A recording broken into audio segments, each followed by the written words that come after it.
5 seconds.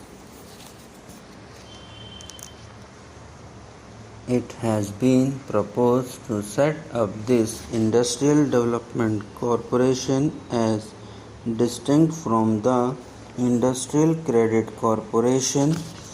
I am not concerned at present with the latter, sir.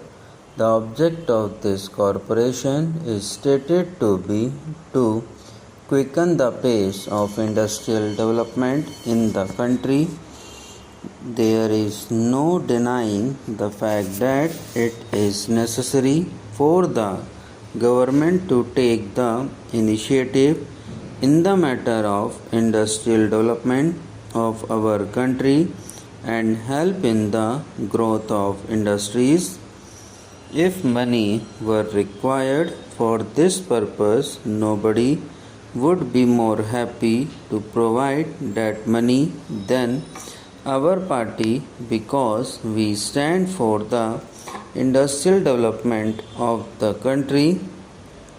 But what is being done in the name of development of industry is this: the government is making over certain things to the big man in the business and is entirely leaving matters to them and is relying on them for the development of the industries. In this scheme too, you will find the same attitude being taken by the government. I am not opposed to the idea of any consultation with competent persons, but at the same time I would like to stress that it is all the more necessary to consult, for instance, the representatives of the workers and the representatives of the consumers, members of parliament, and other men in the public field in order to get their advice in the matter. Instead of doing so, government consults only the big monopolists, who naturally offer their advice with a certain bias into which we need not go. It has appeared in the press that after developing certain industries under the aegis of the Industrial Development Corporation, such industries may be made over to private capitalists again. That is to say, government will start these industries at a time when the risk is great. Government will put in its money and take all the risk, and after development, these industries may even be made over to private industrialists and private enterprise. I think that this is entirely wrong. It is necessary for the government to develop industries and widen the public sector. There is no doubt about it, but it would not be right in the situation today to develop these industries in order to make them over to private individuals. If they are developed by government, they should be kept in the public sector as far as possible. We have our misgivings because we feel that these gentlemen of the big money would be interested in getting some of the industries started by the government at the cost of the public exchequer, when the risk will be entirely for the government to take. Then when these industries are on their legs, the industrialist will demand that they may be made over to them as private concerns. This kind of logic is being introduced into this matter, and therefore I say that this is not a right thing to set about this business in this manner.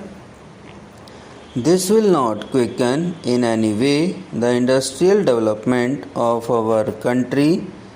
On the contrary, it may lead to greater dependence on these people who are withholding the industrial progress of the country. I have in mind the monopolist section who is interested more in profit, more in quick money than in the development of the country. They are not interested in taking risk for the development of our industries but are interested in seeking that the risk is shouldered by the government and that the gains go to them. When government asks for funds, they should explain to us what exactly is there in their mind. The reports that had appeared in the press are shrouded in mystery. We can understand that when these gentlemen talk with these big men, there is a certain amount of mystery about it. When we, the Parliament, are called upon to make provision for funds, I think it is the duty of the government to tell us what exactly they propose to do with the Industrial Development Corporation which they are going to set up. What will be its function? How will it be administered? What will happen to the industries that will be started, and how would the selection be made? They will also have to tell us as to who will make the selection and which interest would be taken into consideration when the selection is made. How will the rights and wages of the workers be guaranteed in those industries which may be started under the aegis of the corporation? These are all very legitimate and pertinent questions for us to ask, and I think that the government should throw some light on them. There is another them of making provision for delegations that are going abroad. I have in mind the delegation that was sent to the GET.